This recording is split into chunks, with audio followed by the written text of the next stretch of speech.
Weblib, voilà l'entreprise que je vous présente tout de suite avec son président cofondateur Arthur Filbé. Bonjour. Bonjour. Bienvenue. Entreprise créée il y a combien de Merci. temps ? 2009, donc... plus d'une dizaine d'années. Voilà, ouais. plus de 10 ans maintenant. Ouais. Voilà. Avec qui et avec quelle idée ? Alors avec un cofondateur qui s'appelle Florian Galbi, on était Ouais. deux au démarrage. L'idée c'était de mettre de l'accès Internet dans tous les lieux qui accueillent du public, les restaurants, les bars, les hôtels. À l'époque, il y avait du Wi-Fi, mais il y avait pas forcément, tout le monde n'avait pas forcément un smartphone, donc on a mis à disposition des petits ordinateurs portables. Et puis le concept a beaucoup évolué. Aujourd'hui, on propose de la digitalisation dans tous les lieux qui accueillent du public, autour du Wi-Fi et des tablettes. Donc, qui sont vos clients aujourd'hui ? Ce sont des grands comptes, des institutions ? Qui sont vos clients ? C'est très varié. On travaille aussi bien pour des hôpitaux, des stades, des lycées, que dans le monde du privé, des sièges d'entreprise ou des chaînes de magasins et de restaurants. Donc si vous êtes déjà connecté au Wi-Fi du Stade de France, d'un Flunch, d'un Buffalo Grill, vous avez utilisé nos solutions sans le savoir. Ouais. De la SNCF aussi dans les Tout trains ? à fait. Les gares SNCF, Ouais. la ville de Paris, la RATP.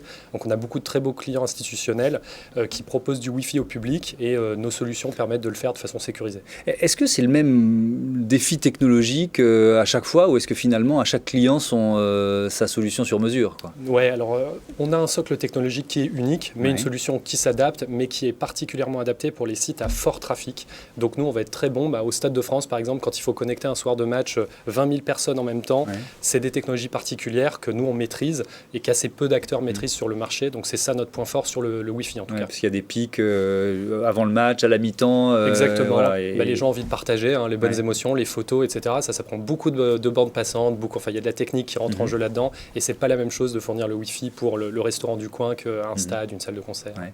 Vous en êtes où, donc, entreprise qui a une douzaine d'années, vous en êtes où du développement de votre entreprise de Weblib ? Alors nous, on a eu un développement qui s'est fait avec la croissance de la transformation digitale. Donc toutes les entreprises depuis 10 ans ont déployé du Wi-Fi, des tablettes pour leurs vendeurs, pour leurs collaborateurs, pour leurs clients dans les magasins. Et donc nous, on a grandi et on a évolué avec cette tendance. Donc on a développé des produits au fur et à mesure du temps, on a enrichi notre portefeuille pour répondre à ces différents besoins.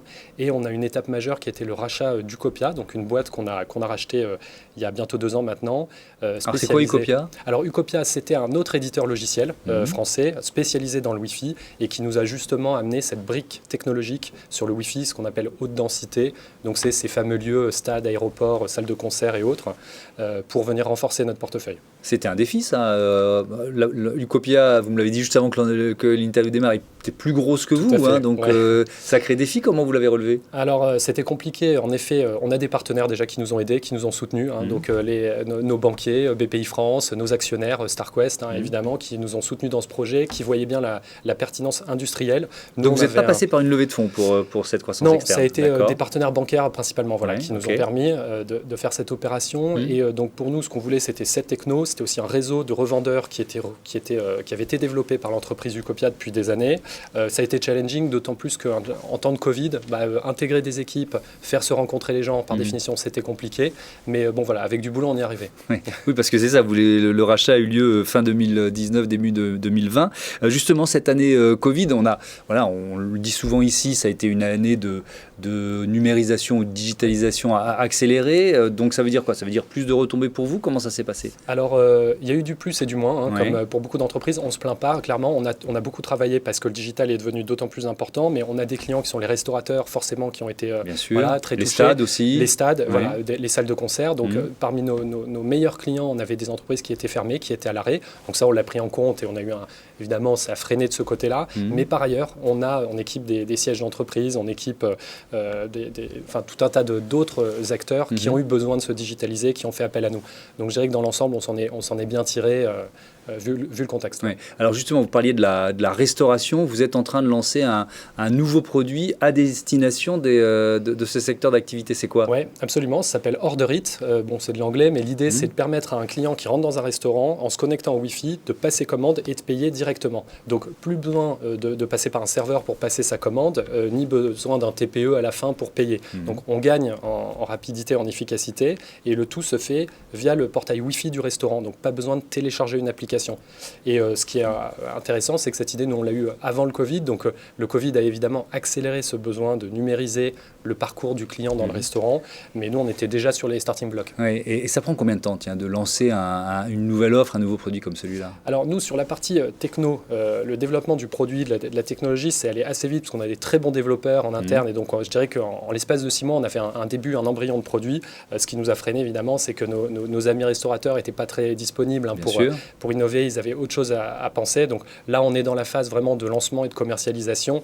Ça aurait pu se faire en 1 an. Ça prendra un petit peu plus de temps du fait des ralentissements. Qui joue un rôle dans votre écosystème? Vous êtes devenu seul aujourd'hui, mais voilà, vous n'êtes pas tout seul pour faire tourner l'entreprise. Absolument. Qui sont les partenaires majeurs d'une entreprise comme la vôtre? Alors nous, on a des partenaires qui sont les revendeurs en fait. On ne vend pas en direct nos solutions. Elles sont revendues par des partenaires qui sont des opérateurs télécoms ou des intégrateurs qui vont répondre à des très grands appels d'offres, qui vont travailler en direct avec des grands comptes, des multinationales et qui connaissent nos solutions et qui vont être capables de les proposer. Donc on a 400 revendeurs au total. On en a quelques-uns qui font le gros du business, mais aussi plein de petits revendeurs en France, à Paris, en région, mais aussi à l'international.